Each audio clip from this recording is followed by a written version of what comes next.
കാട്ടാളൻ എന്നുള്ള സിനിമയിൽ എനിക്കും ഒരു ചെറിയ അവസരം കിട്ടിയിട്ടുണ്ട്. അപ്പോൾ ഞാനിത് ആദ്യം മുതലേ തുറന്ന് പറയാണ്, ഞാനൊരു സിനിമാക്കാരനല്ല, ഞാനൊരു അഭിനയക്കാരനല്ല, ഞാൻ അഭിനയിക്കാൻ ആഗ്രഹിച്ച് നടക്കുന്ന ആളൊന്നുമല്ല.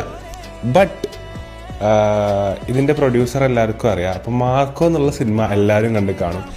എത്രത്തോളമാണ് മാർക്കോ എന്നുള്ള സിനിമ നമ്മൾ ഇഷ്ടപ്പെട്ടിരുന്നത് എന്നുള്ളത്, കാരണം അത് ഞാൻ ആരൊക്കെ എന്തൊക്കെ പറഞ്ഞാലും ഞങ്ങൾ അങ്ങനത്തെ വെട്ടും കുത്തും കത്തിക്കുത്ത് പടങ്ങൾ മാത്രം കാണുന്ന വ്യക്തികളാണ് ഞാൻ, അഫി. കാരണം പുഷ്പ, ദേവര, മാർക്കോ ഇതേപോലെ ഫുള്ള് ഈ സ്മഗ്ലിങ് പരിപാടി, അങ്ങനത്തെ സംഭവം, അത് ഇത് വെട്ട് കത്തിക്കുത്ത് ഇങ്ങനത്തെ സംഭവങ്ങളാണ് നമ്മൾ കൂടുതൽ കാണുന്നത്. പക്ഷെ അതൊന്നും കണ്ട് ഇൻസ്പയർ ആവും ചെയ്യരുത് കേട്ടോ. അത് ഞാൻ കുട്ടികളോട് പറയുന്നത്. സിനിമ ഇപ്പം നമ്മളെ മലയാളിൻ്റെയൊക്കെ ഒരു പ്രത്യേകത എന്താ വെച്ചാൽ പരസ്യം വരെ പേഴ്സണലായിട്ട് എടുക്കാൻ തുടങ്ങും. അതായത് എന്തെങ്കിലും കണ്ടാൽ അത് പേഴ്സണലായിട്ട് ലൈഫിൽ ഒന്ന് അങ്ങനെ. സിനിമ എന്ന് പറഞ്ഞാൽ അതൊരു കലയാണ്. അതവിടെ 2.5 മണിക്കൂറിൽ തുടങ്ങുന്ന 2.5 മണിക്കൂറിൽ കഴിയുന്നു.